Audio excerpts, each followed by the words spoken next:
information you need to start your morning. This is TMJ4 News Today. There's so many small children and so many teenagers just dying over senseless things. As a community, we need to start doing better. You know, we need to start doing better because it's us. It's us, you know, tearing each other down. Now at 6, city in mourning, searching for ways to heal and prevent more deadly violence in Milwaukee. Police now say at least 21 people were shot over a 2-day period, 3 of them fatally. And just into our newsroom this morning, Milwaukee police say they are now investigating another double shooting from overnight. The victims, ages 20 and 17. They are expected to survive.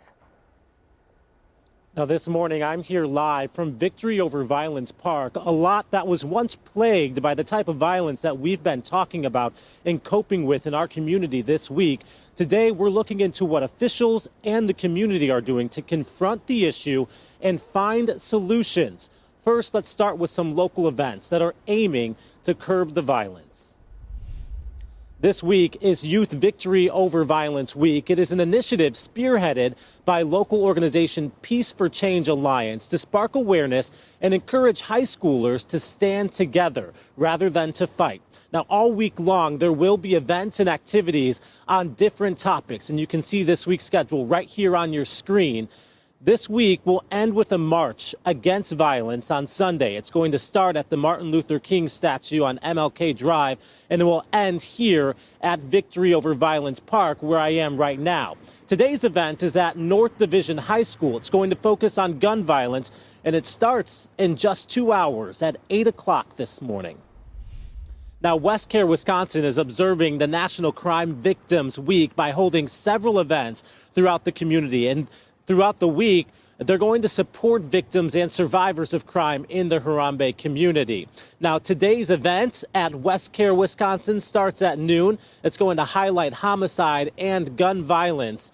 And this morning, we are joined live by Travis Landry, the Regional Vice President of West Care, Wisconsin. Travis, thank you so much for waking up early and joining us for this important conversation. You're welcome. Thanks. Help us understand the intersection of trauma and violence, because I know that when we start talking about the root of the problem, that's something we need to be aware of.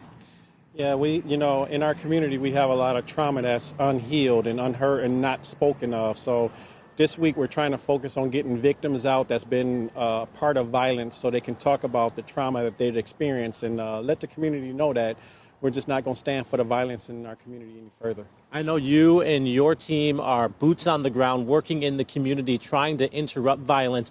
And your perspective is unique in the sense that you too are a victim of violence. You were shot a few years ago, and that's something now that you are able to speak to young people in our community about. Yes, once you become a victim of violence, it's in order to heal from the trauma and the PTSD and all the things that you deal with, you have to speak out on it. And at West Care, we do have a clinical division that deal with SUDs, substance abuse disorders, and mental health issues. So, even being a victim of the violence, I just had to speak about it and talk to people and let them know that, in order for me to heal, I got to talk about it. And we're going to talk a lot more about that at 6:30 this morning. But right now, I do want to talk about the fact that we have a lot of partners in this community. Office of Violence Prevention, 414 Life, and they're getting a lot of funding, millions and millions of dollars to boost their efforts to interrupt violence. But still, it seems like the violence is persisting and even getting worse in our city. So what do you think's going on here, and what would it take to activate the community to spark real change? We partner with all of the Office of Violence Prevention, 414 Life. We actually are Milwaukee County Credible Messengers as well. We have to do it as a community. We can't do it alone. One department, one office is not going to be a part of it. We have to come collectively together and put all our resources together, which we are doing, to make sure that we get out here and speak about the violence in our community and let it know it's just not going to be accepted. We are going to continue to talk about this throughout the morning right here on TMJ4 News Today.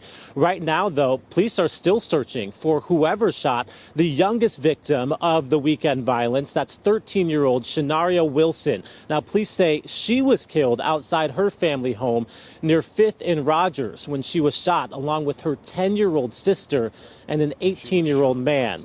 They are both expected to survive. The teenager was remembered as an energetic young girl who liked to post TikTok videos.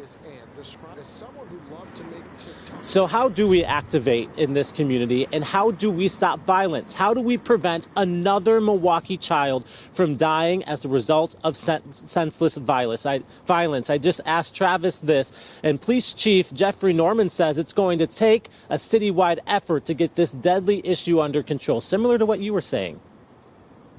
We're asking the public to assist us in this effort because no one entity, no one person is responsible alone when it comes to public safety. Now, the weekend gun violence stretched across neighborhoods from the city's south side to the far northwest side. But if you take a look at your screen right here, you'll notice most of the shootings were concentrated within 4 blocks of Center Street, and that is a part of the city long plagued by shootings. Mayor Cavalier Johnson says he's having a meeting today to further the discussion about how to better engage people where they're at. So let's bring in our Andrea Albers, who's focusing this morning on what Mayor Johnson says his plan is. What do we know this morning, Andrea? Good morning, Ryan. Mayor Johnson says he got to work addressing the weekend violence as it was first being reported on Sunday. So we asked him what his administration is doing to curb gun violence in the city. He says he's met with leaders of both the police and the fire departments to come up with new initiatives. Mayor Johnson is also underlining a message we heard when he was on the campaign trail, saying that building relationships with Madison lawmakers is a key component of his strategy. But he says he really believes it's about taking the message on stopping violence directly to the people who commit the crimes.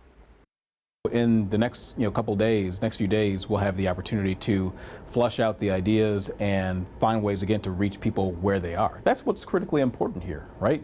Is we can have conversations here, but the likelihood is that the people who are acting violently in our city, they're not watching this newscast. They're not hearing this story. They don't understand the message that when you harm somebody with a gun, when you shoot or kill somebody, that you're not just hurting them, you're taking a little bit away from their mother, from their father, from their son, or from their daughter. You're taking a little bit of our community away, and that's not right, but they're not hearing that. So we have to find ways to get to the places where they are in order to do that.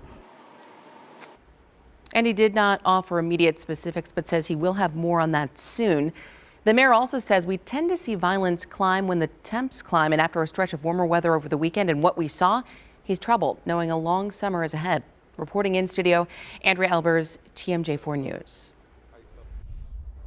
Certainly a trend that we've noticed and something on our minds, Andrea, thank you. And meanwhile, right now, police are also looking for the person who shot at 2 school buses Monday afternoon. Police say the shots were fired during an argument at around 3 o'clock near 12th and Highland, and the buses were parked outside the Wisconsin Conservatory of Lifelong Learning. You see the bullet holes there on the bus.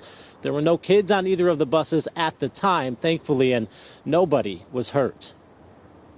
We are going to continue to follow this story all morning on air and on our website, tmj4.com. For now, I'm going to send it back to the studio for a look at some of the other stories we're following this morning. Susan? And thank you very much as we continue that conversation. Right now, we're going to take a look outside, get you going this morning on this Tuesday as we check the weather in downtown Milwaukee. Sunny, windy, and chilly day ahead.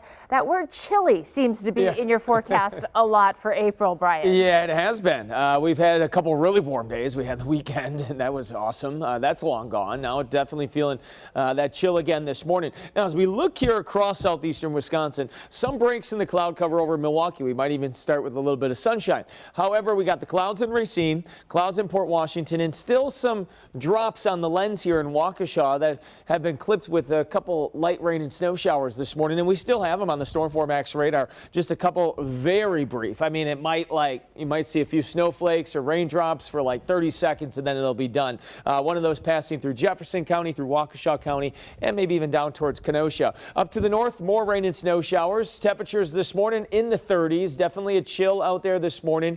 Normal high temperature for today, 59. We're forecasting a high of only 48 degrees. Another cool day today, Adriana. Yeah. When are we going to get the warm up, Brian? I'm ready for some warmer temperatures. You forgot about the weekend already. No. All right. Okay. Yeah, it was nice. It definitely was nice. All right, take a look at traffic. We're not seeing any issues out there traffic-wise. No crashes or delays to worry about. So that is wonderful news as you are getting up and getting ready to head out the door. Here's a look at our metro area travel map. Proof of that. There are no crashes or delays. Everything is green out on this map. So let's talk about construction. You're going to see lane reductions out on I-43 Capitol Drive to Silver Spring Drive, and then moving a little further north out on I-43, you'll see a lane reduction from Mequon Road to Brown Deer Road. That is for overnight construction.